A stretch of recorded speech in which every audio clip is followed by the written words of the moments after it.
পবিত্র আত্মার নামে আমেন।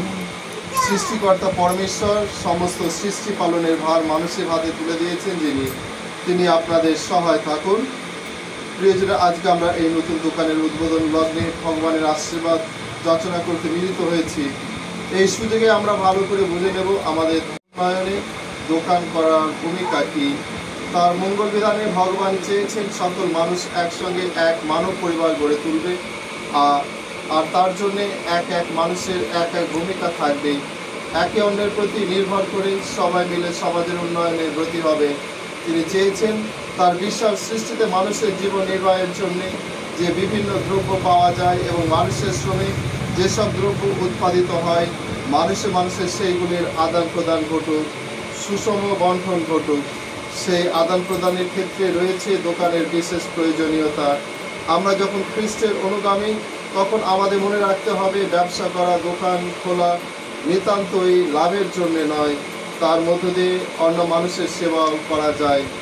তাই আসুন এখন আমরা পবিত্র মঙ্গল সমাচার থেকে বিশেষ পাঠ শুনি। প্রভু তোমাদের সহায়, তিনি আপনারও সহায়। লূক রচিত প্রভু যিশুর মঙ্গল সমাচার। এই প্রভু তোমার জয়। যিশু একদিন তার শিষ্যদের বললেন, আমি তোমাদের বলছি, এই কলুষিত অর্থ সম্পদ এবং বরং কাজে লাগিয়ে তোমরা মানুষকে তোমাদের বন্ধু করে নাও, যাতে একদিন এই অর্থ সম্পদের সম্বল হাত ছাড়া হয়ে গেলে তারা তোমাদের গ্রহণ করে নেয় সেই শাশ্বত আবাসে। সামান্য ব্যাপারে যাকে বিশ্বাস করা যায়, বড় ব্যাপারেও তাকে বিশ্বাস করা চলে। তেমনি সামান্য ব্যাপারে যে অসৎ, বড় ব্যাপারেও সে অসৎ হয়ে থাকে। তাই এই কলুষিত অর্থ সম্পদের ব্যাপারে তোমাদের যদি বিশ্বাস করা না যায়, তাহলে কেই বা বিশ্বাস করে তোমাদের হাতে তুলে দেবে প্রকৃত ঐশ্বর্য। তেমনিভাবে পরের জিনিসের ব্যাপারে তোমাদের যদি বিশ্বাস করা না যায়, তাহলে যা তোমাদের নিজেদের জিনিস তাই বা কে তোমাদের দিতে যাবে। এই হলো প্রভু যিশুর মঙ্গল সমাচার। প্রভু যিশু তোমার মহিমা প্রচারিত হোক। এসো আমরা প্রার্থনা করি।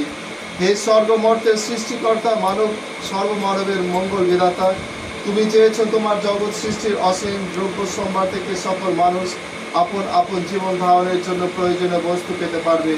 তুমি চেয়েছো এক এক মানুষ এক এক কাজ করে সমগ্র সমাজের উন্নতি সাধন করবে।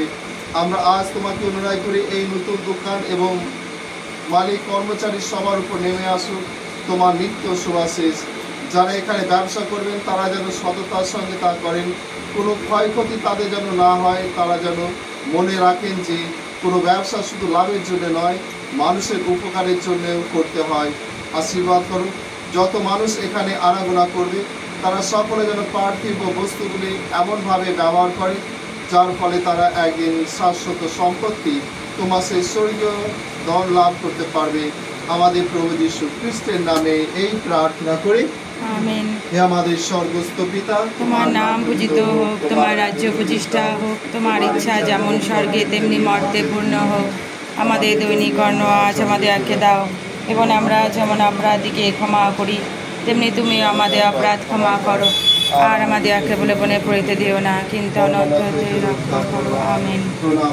প্রসাদ পূর্ণা বউ তোমার সহায়, তুমি নারী কুলে ধন্য, তোমার গর্ভে ফল যিশু ধন্য। হে পুণ্যময় মারিয়া, ঈশ্বর জননী, আমরা পাপী, এখন আমাদের মৃত্যুকালে আমাদের মঙ্গল প্রার্থনা করো। আমেন।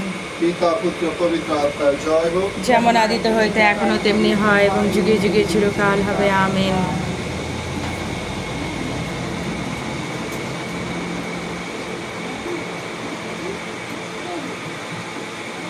প্রভু আপনাদের সহায়, তিনি আপনারও সহায়। সর্বশক্তিমান পরমেশ্বর পিতা পুত্র পবিত্র আত্মা সকলকে আশীর্বাদ করুন।